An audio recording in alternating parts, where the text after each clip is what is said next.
This is on affordability, accessibility, and advancement key to 5G adoption.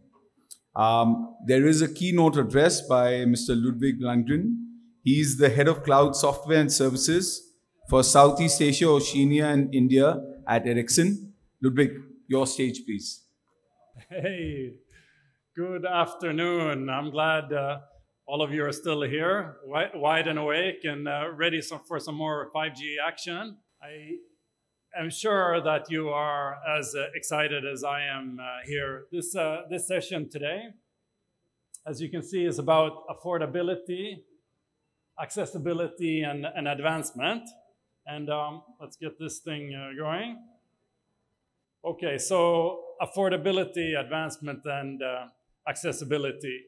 So let's look at those words, and we will be speaking more about that today. We've got a really great panel coming up after this keynote.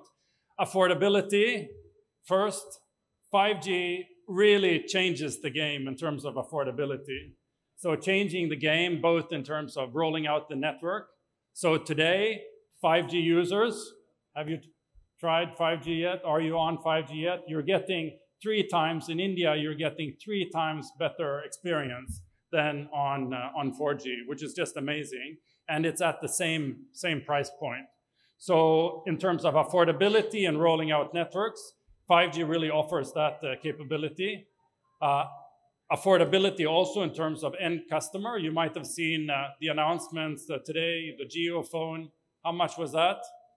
999 rupees for a 5G phone, just amazing. So in terms of affordability, it's just amazing what 5G provides, not only to the world, but right here, right now in India. Accessibility, so in terms of accessibility, 5G is really changing the game in India in terms of the amount of deployment that is done.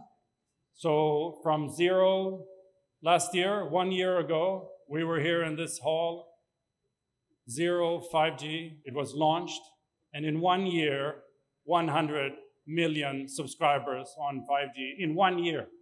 No other market has done that. No other market has done that. So in terms of advancement is really the exciting thing next, because advancement, if you go around in this hall and feel the industry, the connection with the universities, the connection with the industry is just amazing. So it's really, I would say, not only the fastest, but the most exciting market in the world for 5G. So let's look at this. So this is part of our consumer, or our, this is part of a report that we do. We call it the mobility report, which shows how the advancement of markets are going. So look at India. India is highlighted here. In 2022, 1 year ago, 0. In 2023, we're at 100 million. And in 2028, more than half of all subscribers in all of India will be on 5G. This is the fastest market in the world. It surpassed all other markets in terms of speed of 5G, which is super exciting. It's super exciting for us. It's super exciting for the country. And it doesn't stop. So we're only in October this year, and by end of the year, India will have added another 30 million subscribers on 5G, which is just tremendous. So the speed is not stopping. And how this 30 million comes about, well, if you look at today, this is a composition effectively of this room of urban subscribers. 56% of you are on 4G today. 27% own a 5G and have access to 5G. And then some are unaware or not on yet. So this is where the 30 million is coming from. So a very exciting point, and you heard me mention that the experience is 3 times better. So you get 3 times better capability, better speeds on 5G today in India than on 4G. That means a lot. That means satisfaction. So no other market has been able to, in such a quick time, be able to create that type of satisfaction. So India is 13% has a 13% higher satisfaction grade than most other early adopter markets. But that is in 1 year. In 1 year, that's happened.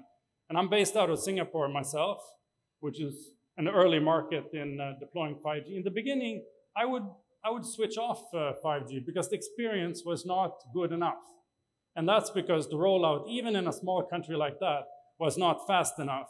But what India has really been able to do is, in a very large scale, in just 1 year, create a network that creates that satisfaction in a very short time. So this is really super exciting, and makes me very confident that the market will continue to develop in a very great and a healthy pace. So another really exciting statistic about India is the amount of usage of the network. So India is already today the market which uses the most gigabit per second, or the gigabit per month on smartphones. And do you know how much that is? Take a guess. So 27 gigabit is used every month today on average on the smartphone, and this will more than double.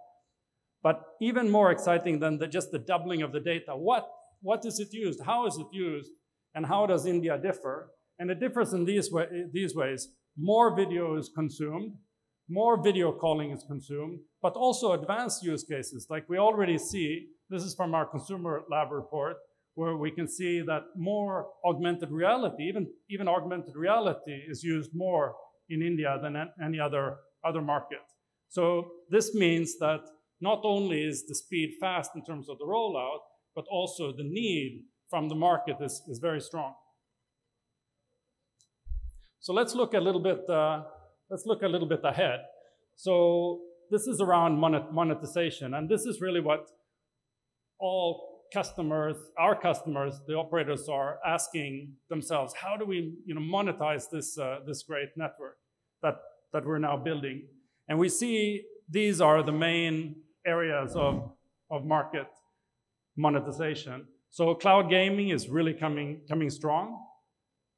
Fixed wireless access, if there's one market in the world that really will change the game in FWA, it is India. FWA, and I'll give you an example. In FWA, the largest market in the world for FWA, which is that? It's US, United States. And in the United States, the largest FWA networks are around 3-4 million subscribers. Geo alone is going to deploy 100 million. It's just mind-boggling difference. What does that mean? Why is that exciting?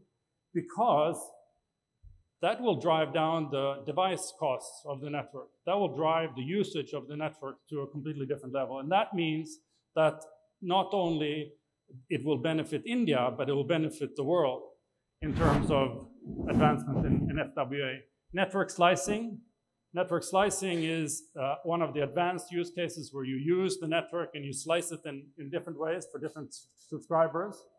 This is taking off. Singapore are using this for big events like Formula 1 and the World Cup. They're using the mobile phone is having two slices where you buy one capability for the Formula 1, for example. So subscribers pay for that and get that experience. AR, metaverse, part of cloud gaming. This is really what will happen. But if I point out one use case, which is probably the most exciting on this slide, is the URSP. Do you know how URSP works? So URSP is now available in the current generation of handsets, the ones that are released this year, where you have the possibility to slice the network, not only in terms of different users, but also different applications. So when you click on one application on the phone, for example, you click on Teams or Zoom or some sort of video application, that will enable a slice in the network that has a different capability. So that provides what? It provides an amazing opportunity for operators in India to monetize not only us in terms of private individuals, but also to have enterprises play part in the monetization. A remark that's mentioned by many is that smartphone is, slowing down. It's not taking off in a big way. It's sort of, you use phones for a longer time, and therefore this will slow 5G down. We actually do not see that. 5G continues to provide momentum, and the high-end part of the smartphone market globally is really very, very strong. What is also exciting to see, referring back to India, is that even with advanced phones like 5G and the examples that I gave on the Geo phone, even segments that maybe could not use it before can now use it. So in terms of affordability for all, it's really happening. Here is the FWA, so the global market in 2028 will be 300 million FWA. I am positive that that number will be surpassed, and the majority, you can see this big orange area, is Asia Pac, and the majority of that is India. This is really an area to watch. It's really an area to watch in India for not only for the urban, but also for the rural communities. So what does 5G really provide? So summing up, 5G really makes a tremendous shift from the network in terms of a network that is just providing communication services to what we call a platform of innovation. So platform of innovation where we can use APIs, both communication APIs that are the legacy APIs and network APIs, using the capabilities of the network and exposing them to enterprises. This provides an amazing opportunity to monetize the network in a bigger way. So by having a very fast deployment of 5G, it encourages more network capabilities. It encourages a possibility to use global APIs in a broader way, which drives service innovation and drives more revenue to CSPs and more enhanced applications. So the momentum that India has and the world with this is just tremendous. So in conclusion then, the aggressive 5G deployment has already provided a possibility for a large part of Indian population to have 5G. FWA provides the opportunity to extend those capabilities for the underserved markets in a huge way. And 5G has, we say here, many hidden capabilities, many capabilities that are not used to their full potential yet, but are available there in this platform of innovation. And this is really the most exciting part of 5G, where we're monetizing not only as consumers, but also exposing those capabilities to end customers. So thank you so much for listening to this very short keynote. And I look forward to hear great discussions on the topic with our panel. So welcome back. Oh, thank you so much. It's all about scale, and thank you for inviting us. Thank you. Thank you so much.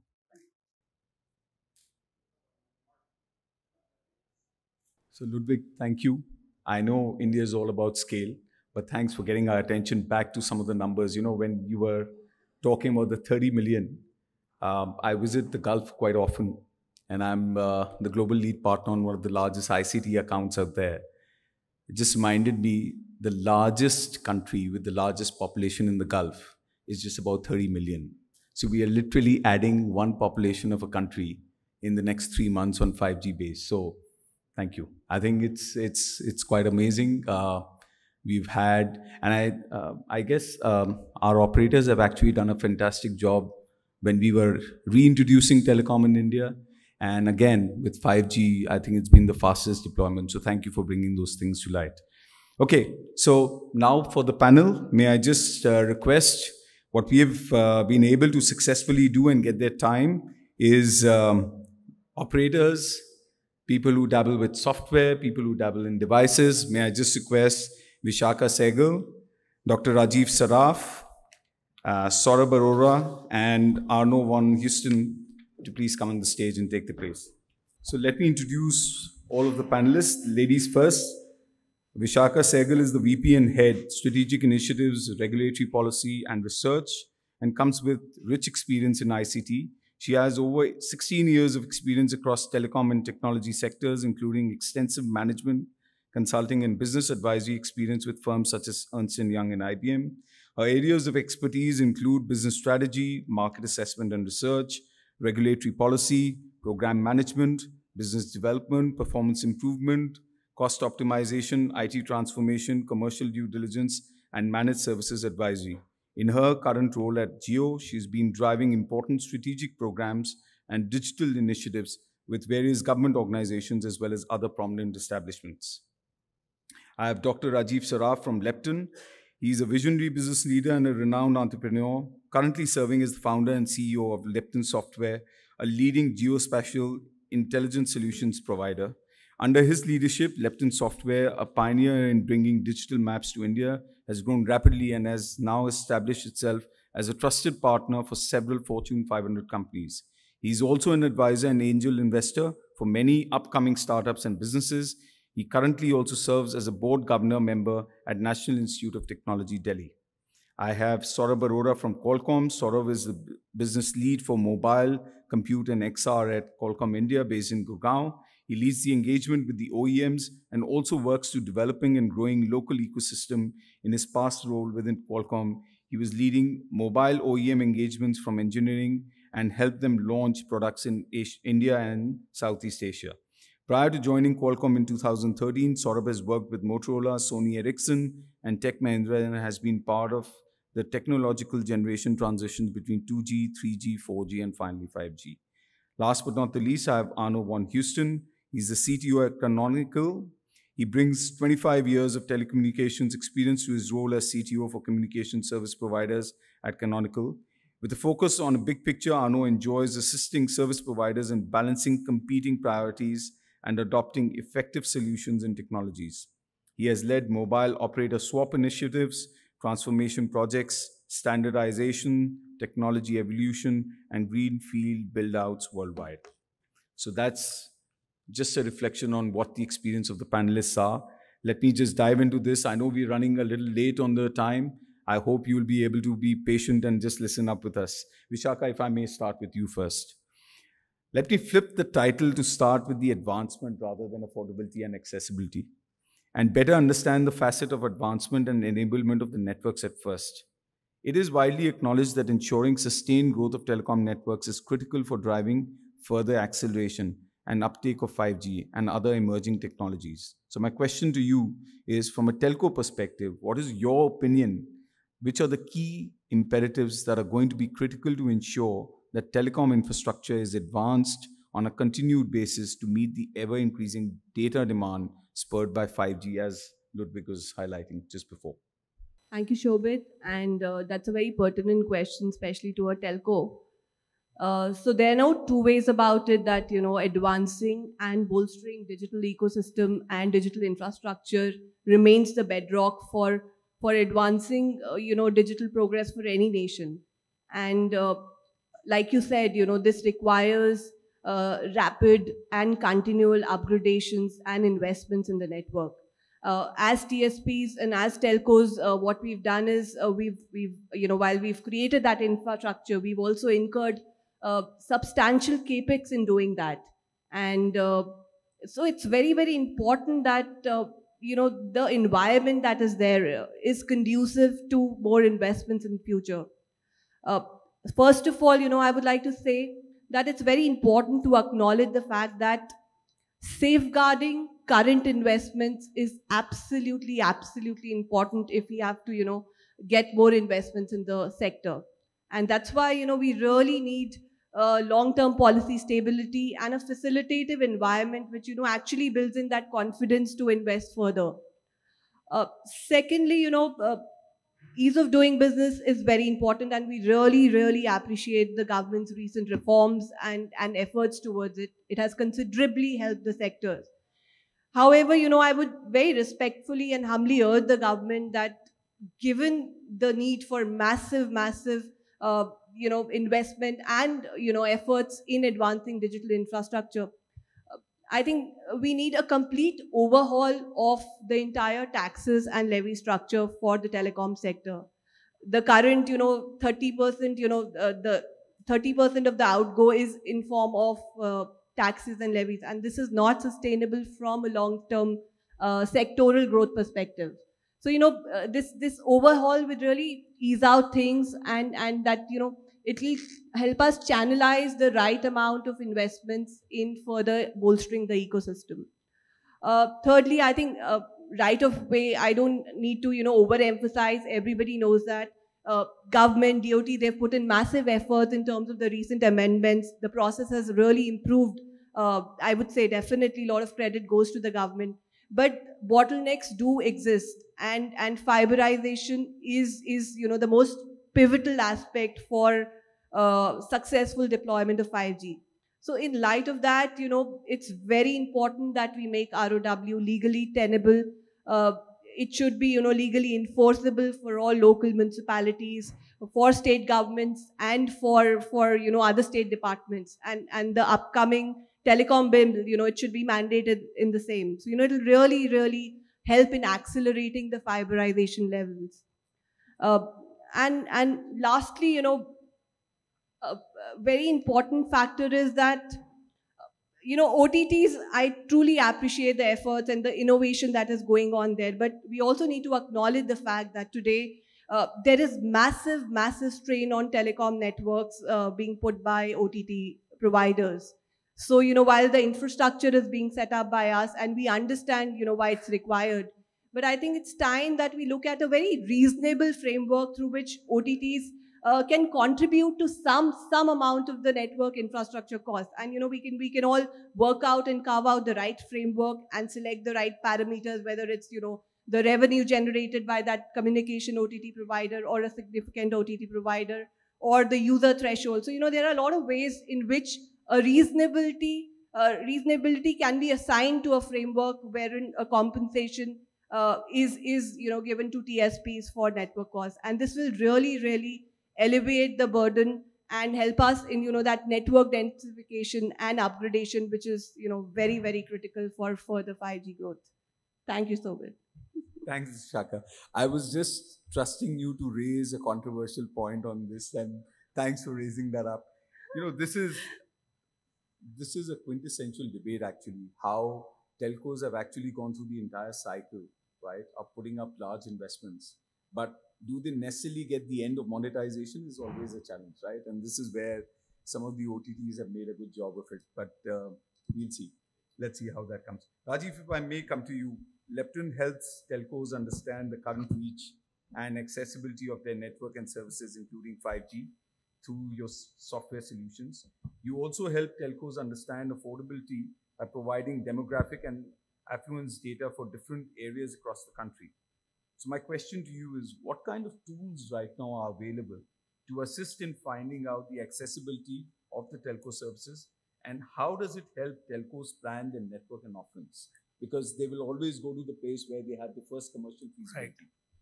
Right. Yeah. So first, let's just understand, our life has become digital, right? I mean, like everybody uses UPI, we use it in daily life, and somebody doesn't have access to it. I think we are really restricting him, right? And he's not getting benefits of the whole telco revolution. Even e-commerce, we enjoy cheap products through e-commerce, and we want everybody to have access to it, right? So access and affordability, I think, extremely important. And sometimes these issues sort of get lost when you look at the large numbers. And I just want to throw in some numbers, maybe off by plus minus few percentage here and there. So if you look at India, today we have around 830 or 850 million, broadband subscribers. Great numbers for any country. Of course, we are really bad when it comes to the wireline broadband. We only have 30 million broadband, which is almost 2% of the population, and it's like almost lowest in the world. Now, but if you deep dive into the 850 million, subscribers, suddenly you start seeing the gap, right? I mean, if you look at the urban areas, the tele density goes to 127%, whereas in the rural areas only 55%. Now we don't know whether it's because of accessibility or affordability, right? I mean, that's still something that people need to find out, right? Further, if we start even looking at the data in a different perspective and start looking at circles, so Delhi circle has a tele density of 272%. Excellent, right? But then at the other extreme, you have a state like Bihar, where the tele density is still 55%. So I mean, 50% of the population is deprived of the digital revolution that we're living in today. Now, obviously, these are very important, things that we need to understand. And today, when we talk of, accessibility, I think we also need to, there are three things that we need to look at, right? First thing, of course, you have to have accessibility at home. Do you have accessibility at work? And do you have accessibility between the work and the home and wherever you travel, right? All the three things are important. And how do you find out? So that's where our organization sort of comes in. We basically provide, software tools to the telcos and even to the government who make policies around, how to increase the accessibility of the services, because today you cannot live if you have Aadhaar, all digital, you have UPI, all digital. Your life is almost, you could be constrained in your life if you don't have access to services. So we provide software where actually, you can deep dive and you can actually find out, even by technology, which areas, which operator, how much of coverage we have. So you can have one city, you can say, okay, I have coverage, but there could be pockets within the city, small pockets, which may not have coverage. It could be on the highways, but there could be pockets within the highways which do not have coverage. So we actually provide those kind of, solutions, which actually goes deep dive and tells an operator and even the government policymakers actually where the access is not there, right? I mean, the first part, the access is not there. And of course, then government works on various programs and incentive programs to increase, accessibility, right? Now, even if you look at affordability, right? I mean, again, India is a great country, and we talked about the great, 5G revolution. 76% of all the phones are, I'm told like smartphones, right? Of all the things. But if you look at the unique owners of the phones, only 50% of the people actually own smartphones, right? It means, of course, a lot of people who own smartphones actually also tend to own the second smartphone, right? So the 50% people again are, although they have access to services, but I think they're really missing out. So the affordability somewhere comes into play. And I think it's very important. Of course, again, the government again works on policies and incentives. But I think that's where our organization comes in. We also provide, data on, income levels, affluence levels, down to the micro level, to the village level, or a particular locality in a city or a country. And we can give very specific data, which gives an idea about what is the affordability level in different areas. Of course, telcos also use the data to roll out plans or different, packages and plans and things like that. And government uses that as a, inputs to plan out, how to increase the digital, access. So that's what we do. And, I think it's very important to understand at a very micro level which areas have accessibility and affordability and details like that. Oh, Dr. Saab, thank you so much. I think I particularly like what you said, especially on, we generally tend to generalize and say that, we have 90% tele density.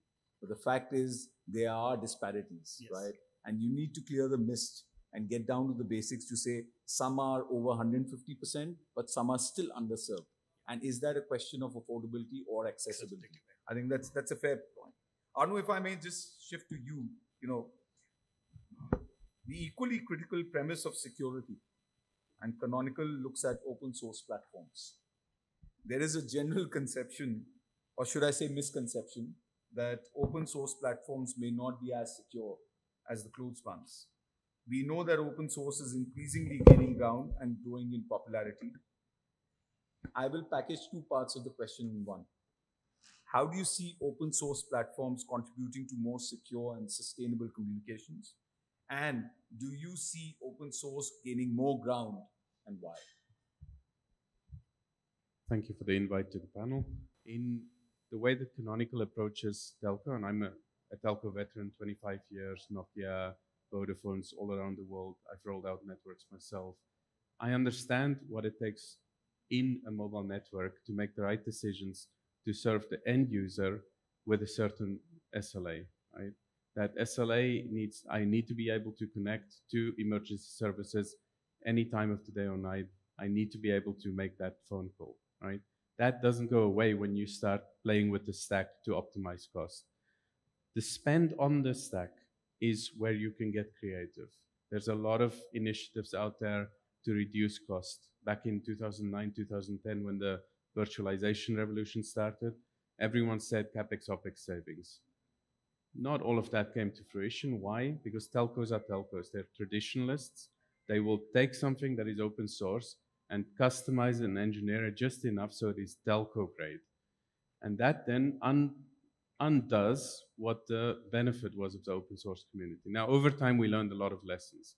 Telcos built open stacks and they customized it just enough for their own. They couldn't move on, they couldn't use the benefit, and therefore the cost increased in terms of operational costs, etc.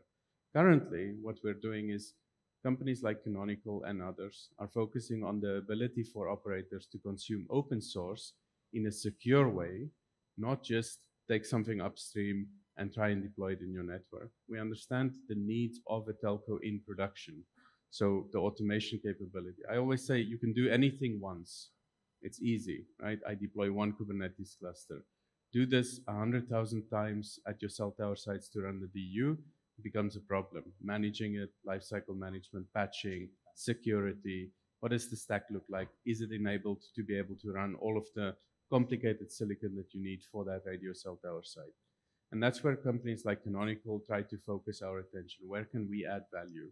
And that value comes in the form of working intensively with companies like NVIDIA and Intel, ARM, and AMD to ensure that when the operator wants to select Ubuntu or an operating system in an open source way, in an open source stack, that they can. But it doesn't stop at the operating system. So can you boot it securely? Yes. Can you deploy Kubernetes? Absolutely. Can you harden it? Is it FIPS compliant? Does it do these as stick? Can you contribute it into the DoD, to Iron Bank? Those are all questions that is our problem to solve. And we've solved those, right? So the ability for you to CIS harden your stack, then run Kubernetes on top of that. And then if you want to go into the application space, building additional open source functionality like telemetry stacks and monitoring stacks, you should not have to go to each individual open source vendor out there. So what we do is we take all the relationships with those open source vendors, and we ensure that the customer, mobile operator, can come to us to build that infra stack in a secure way, repeatably, the automation tooling that makes sense at scale, the types of things you care about in operations so it doesn't explode the cost on the operations side, but also very much the security angle. If you run an Ubuntu kernel, you will get security patches, CVE patches for that kernel, but you will also be able to buy the security patches for all of the applications and stuff that you have within the stack. And why is this important, right? Open source in itself brings the economies of scale that you need to ensure that when your margins are under pressure, when your economics matter in the operator, that you can actually go and do something about this. It is far too often that our ecosystem sees a new innovation, Open RAN, open source software, as this CapEx, OpEx saver, right? And then companies come in, they tell you they will give you that open source thing, they lock it in just enough so that it is custom, and then you start paying again. So we are working on the future of making sure that open source, the value that is upstream, is the thing that you consume. We focus on the tooling, automation, security, and lifecycle management of that so that you can run this at scale at the right economics. And that's really where we focus our attention. Thanks, Anu. I think it's a delicate balance that you'll have to maintain, right? And thanks for explaining. I was very tempted to actually shift that question next to Vishaka and ask her from the operator's point of view, but we can take that on because we are really running short on time. So I'll shift to sort of, devices is going to be the next part of the ecosystem that we need to obviously understand. The landscape of devices are obviously undergoing a significant transformation, making technology more affordable and accessible. How do you view this democratization of technological access shaping the adoption of 5G, and what are the key drivers behind this shift? Thank you, Shobit. You have raised a very valid question. As a company, Qualcomm, we are in the front runners of innovation and act as technology enablers for the ecosystem. And we are committed to democratize the innovation for masses. If you just go back in time, right, when first 5G smartphone was launched back in 2019, India was not far away. So first phone in India was launched in February 2022 at the price points, right, were like above 60,000 rupees. And with our premium Snapdragon 865 chipset, which is top on the line, but you see now we are in 2023. So we have 5G across our portfolio, across our tiers, be it 800, which is top-notch premium tier, high tier, mid tier, even in the mid-entry tier, with our latest Snapdragon 8 4 Gen 2 chipset, which have breached the price points of like 10,000 rupees now, right?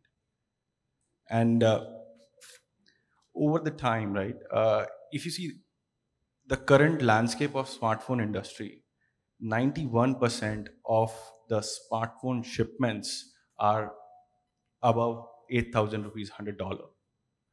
And in that, we have, with our latest chipsets, we have already breached the 10,000 rupees price point, roughly around $125.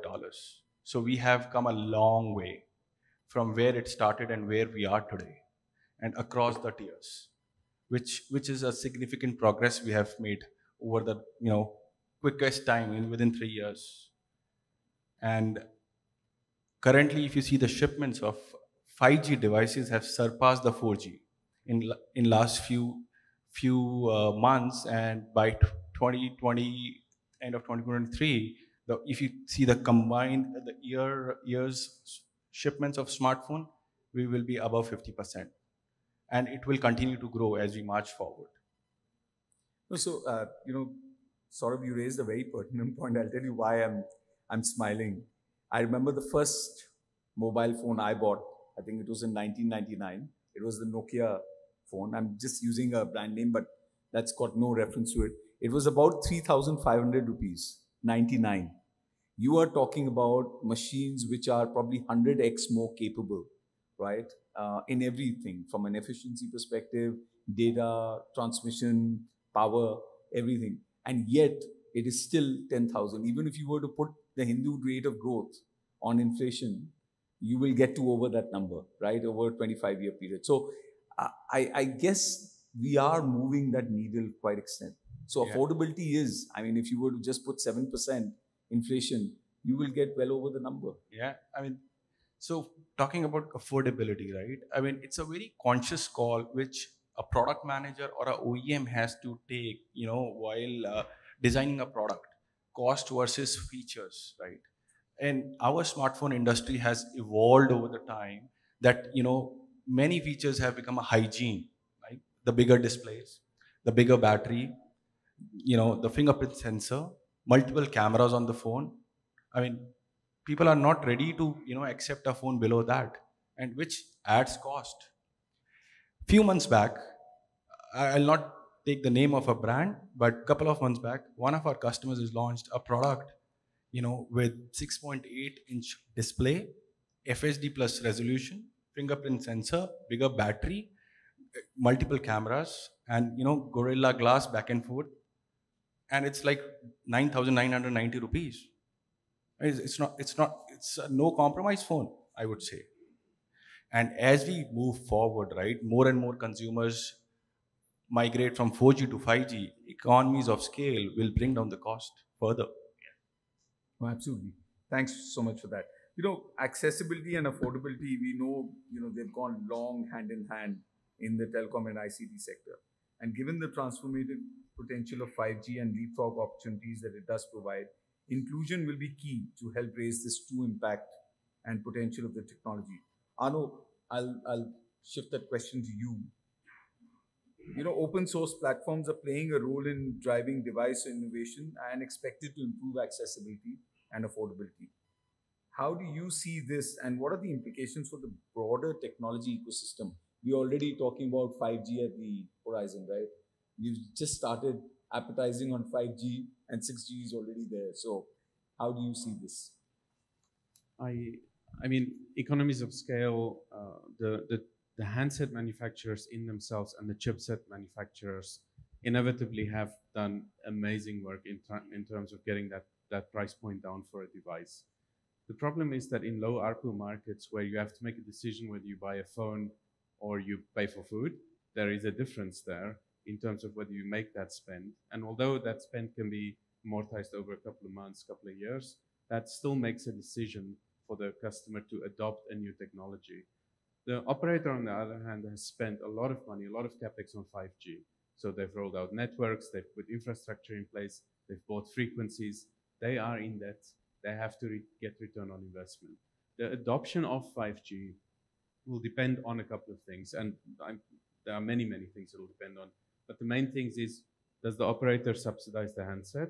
Will that handset subsidization see more adoption of 5G and therefore more services on 5G and more ROI on 5G? And will that ARPU actually make sense over the lifespan of what they've subsidized? Now, it's in Canonical's view, there is an ecosystem play. It is not only a device manufacturer play. It is not only an operator play. It is also a technology play.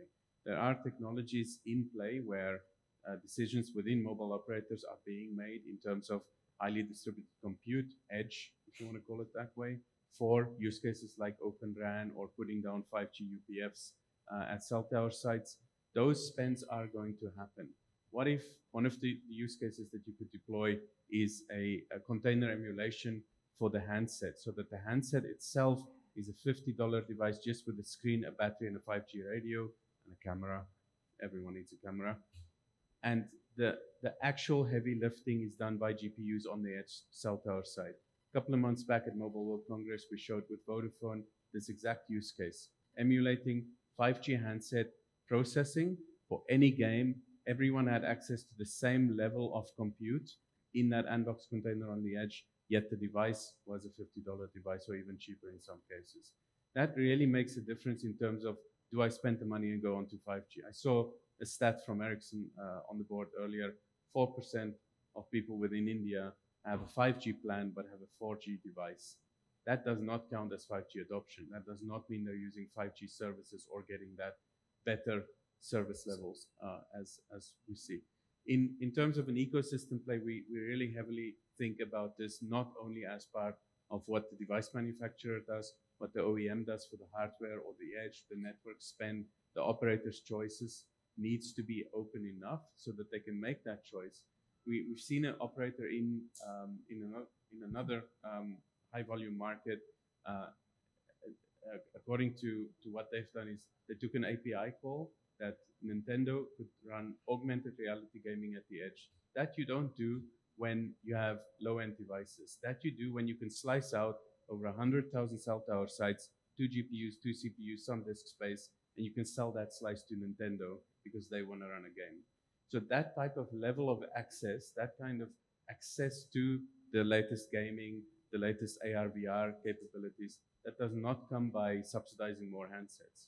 Also in the CPE use case, the EMBB use case, that device that you have to give the customer to connect to your network for mobile internet can be a dirt cheap device. It could be something that has basic 5G radio and plugs into a wall socket, right?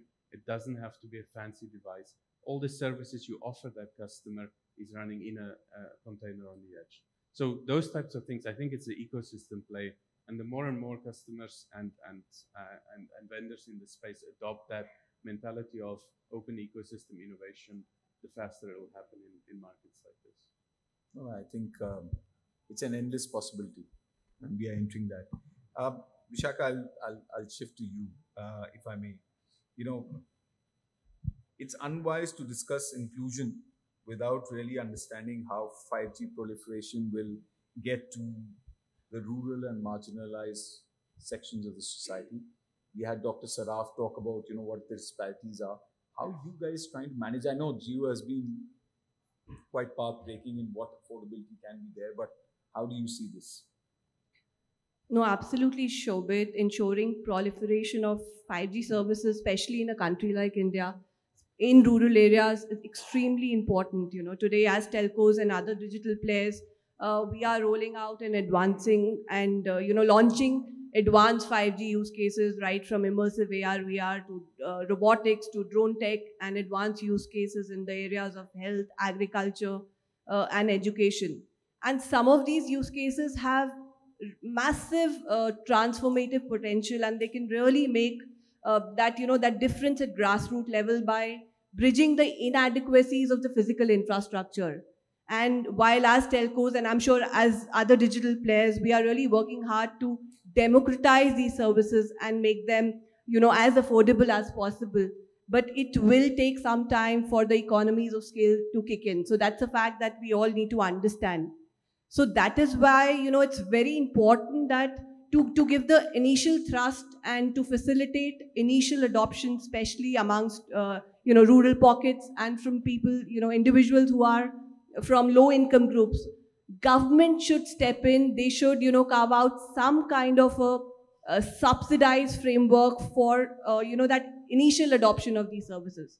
For instance, I'll give you a very simple example about IoT-based precision agriculture, and Geo has rolled out a lot of solutions there. A lot of our industry peers have rolled out some fabulous 5G-based solutions in that domain. And while these solutions can massively increase the agricultural yield, and farmers do recognize this, but unfortunately the affordability issue for that deployment of initial IoT sensors and gateways for these solutions, that becomes a deterrent for farmers. So large cooperatives, large dairy houses, they are able to afford and deploy them right away. But for the larger farmer base, it'll still take some time.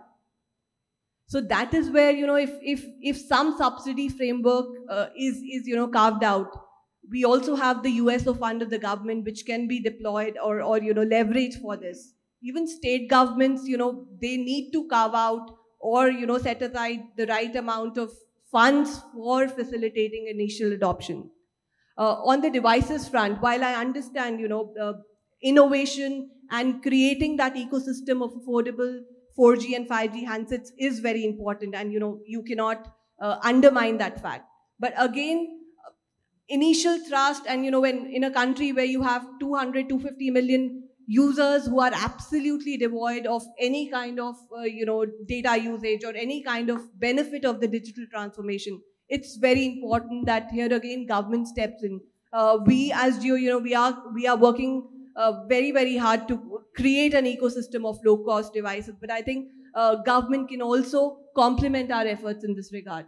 Lastly, the prevailing usage gap, the prevailing digital literacy gap and digital skill gap, it's too huge in the country. From our grassroots level research, there are people who are in the 5G zone who have a 5G handset, and there is absolutely no usage in terms of data. So they are using their phones only to make a simple voice call.